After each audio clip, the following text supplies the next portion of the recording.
Bienvenue sur SVM6.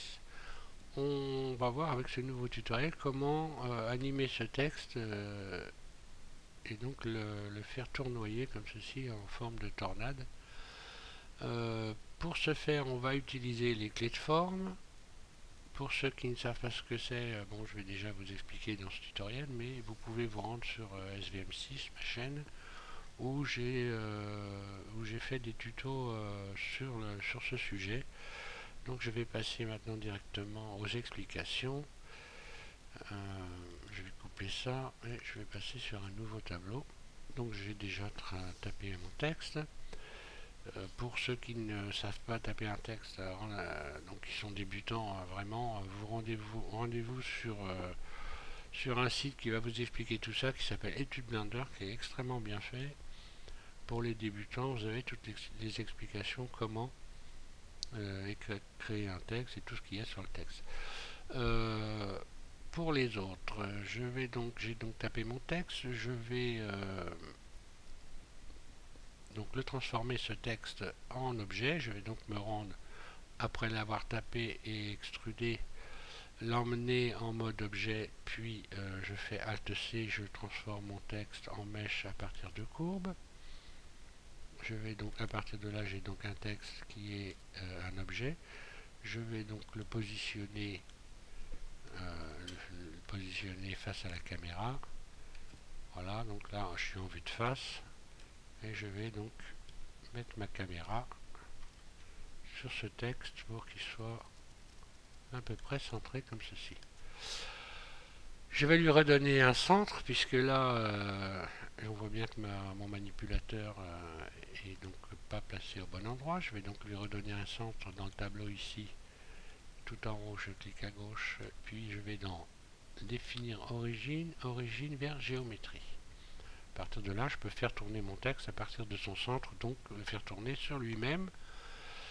Donc pour créer une tornade, c'est mieux de pouvoir le faire tourner sur lui-même. Je vais retourner donc en mode edit. Et là, je vais faire comme cette police là, je l'ai téléchargée sur un site qui s'appelle Dafont, qui est un site où vous allez pouvoir télécharger des polices de texte si vous voulez. Vous en avez beaucoup, c'est vraiment un super site pour avoir des polices de texte, elles sont gratuites. Pour les mettre, donc les intégrer à votre ordinateur, il vous suffit simplement de placer ces fontes dans le dossier fonte de Windows. Donc vous allez dans le pavillon C de votre ordinateur, vous cliquez sur Windows. Dans Windows, vous avez un dossier fonte.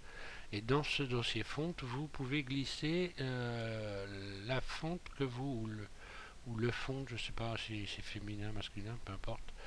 Vous pouvez glisser donc le fichier que vous avez téléchargé, et vous aurez donc la police que vous avez téléchargée dans tous les logiciels de traitement de texte de votre PC. Donc moi j'ai téléchargé celle-ci et il faut un peu se méfier quand on télécharge des polices de texte. Des fois, quand on s'en sert sur le Blender, et même souvent, il y a des doublons. Donc je vais retirer déjà pour commencer tous les doublons. Et là, on est dans le cas où j'en ai beaucoup. J'ai donc ici retiré les doublons, enlevé les doublons. Là, on voit que j'ai 6954 doublons, donc faites attention à ça. Ça n'empêche pas que les polices de texte sont très bien, hein, mais quand on s'en sert dans Blender, il faut se méfier quand même. Donc j'ai retiré les doublons. Puis je vais un peu nettoyer les faces et enlever les arêtes qui traînent, qu'il y en a vraiment beaucoup qui sont dans tous les sens. Pour ça, je vais faire X et je vais faire donc dissolution limitée, ce qui va un peu éclaircir mon texte. Comme ceci, vous voyez, il est déjà nettement plus ordonné. Ça permet pour ceux qui vont texturer, quand vous allez texturer votre texte, d'éviter d'avoir des parasites en face, sur les faces de votre texte, donc des artefacts, et donc il est préférable de retirer les arêtes. Une fois qu'on a fait ça, donc je ne vais pas vous expliquer comment texturer votre texte, hein. Vous avez plein de tutos sur SVM6 où je vous explique comment texturer un texte. Il vous suffit de vous y rendre et puis donc de regarder comment il faut faire. Là je vais directement passer à l'animation et on va pour ce faire on va utiliser les clés de forme. Donc je vais passer à l'animation. Je vais me remettre en mode objet comme ceci, après donc avoir retiré tous mes doublons. Et ici, je vais cliquer ici sur cette petite icône où vous avez un triangle et on va utiliser les clés de forme. Vous allez donc cliquer ici dans clé de forme sur plus, ce qui vous ouvre ceci. Vous voyez cette fenêtre où vous avez écrit base. Alors base, simplement, c'est la forme de base de votre texte. C'est la forme donc initiale, celle que vous avez à l'écran. Donc là, on ne va pas toucher à cette forme, évidemment, puisque c'est la forme de base. Il va falloir qu'il puisse revenir dans cette forme. On va donc rajouter une nouvelle. On va cliquer une deuxième fois et on va ajouter une clé. Alors une clé, c'est donc une nouvelle forme à ce texte. Pour lui donner une nouvelle forme, on va se rendre dans le mode Edit et on va déplacer les lettres comme ceci. Donc là, pour sélectionner les lettres, simplement vous faites vous cliquez en continu sur Shift, un clic droit, puis sur Alt, un clic droit, comme ceci, Shift Alt, ensuite vous allez faire CTRL L, ça va allumer complètement vos lettres. Vous allez pouvoir éventuellement tout déplacer comme ceci. Donc là, j'appuie en continu sur Shift, non pas Alt d'ailleurs, ça sert à rien. Vous appuyez en continu sur Shift, puis vous faites CTRL L, ça vous allume comme ceci. Ça vous sélectionne la totalité des arêtes de vos lettres. Donc je prends des lettres comme ceci, CTRL L, et je vais les déplacer. Donc le truc c'est de déplacer évidemment les lettres en hauteur, de les placer comme ceci un peu partout sur la table de modélisation. Vous les étalez, vous les mettez un peu dans tous les sens. Shift, CTRL L.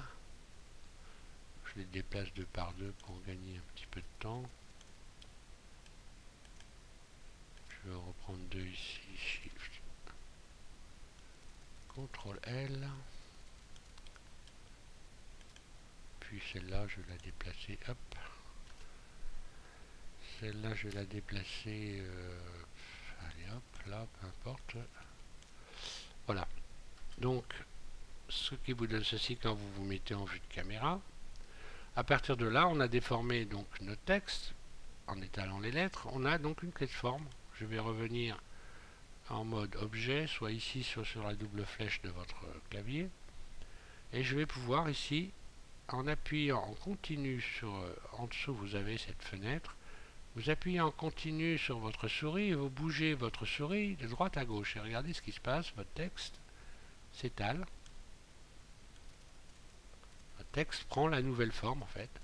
Et donc là, vous avez donc ce curseur ici qui donc donne une valeur de déformation de votre texte. On va donc pouvoir s'en servir dans l'animation. Maintenant, ça va être très simple. Je vais vous expliquer comment utiliser cette clé. Je vais réduire ici, je n'ai pas besoin d'autant d'images. Pour faire une tornade, il faut que ça soit relativement rapide. Donc je vais utiliser une centaine d'images, on va dire. Donc 4 secondes.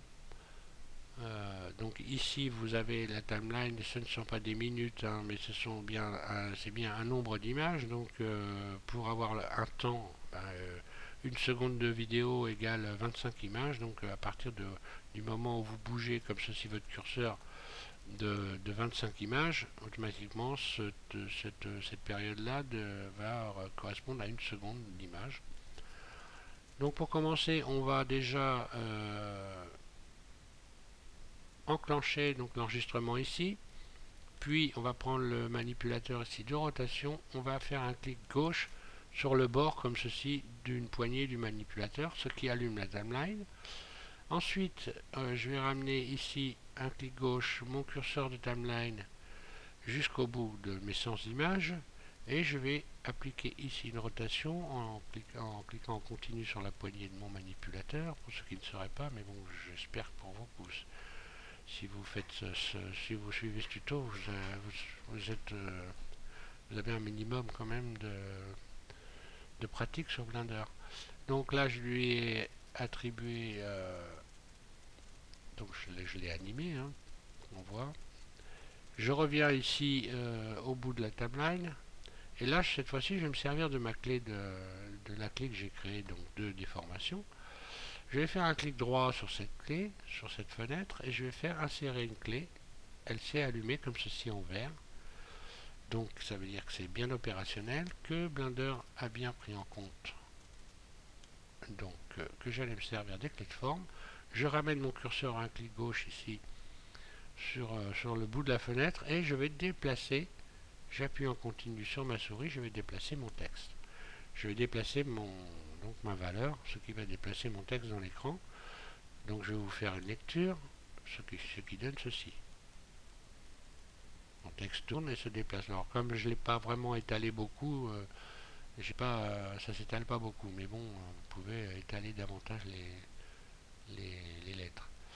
Je vais pouvoir aussi parallèlement à ce tourbillon le faire monter par exemple. Je vais utiliser ici le manipulateur de déplacement. Je fais un clic gauche sur une flèche, peu importe laquelle, et je ramène mon curseur de timeline sur le bout et je vais faire monter comme ceci. Je lâche et là, si j'enclenche l'animation, on voit que il va monter. Donc bon, là j'aurais pas dû commencer à le faire monter aussitôt. Je vais revenir en arrière vite fait pour régler ce problème, retirer ce que j'ai fait. Je vais faire monter mon texte uniquement à partir d'ici par exemple. Voilà, j'allume ma timeline et je vais modifier comme ceci la hauteur. Voilà. Comme ça il va s'étaler un peu avant, il montera après. Voilà, donc je pense vous avoir donné suffisamment d'explications. Je vais m'arrêter là. Je vous remercie d'avoir suivi ce tutoriel en espérant qu'il vous aura rendu service et je vous invite à vous rendre sur SVM6 où vous allez trouver plein de choses intéressantes pour modéliser, pour animer, etc. Merci.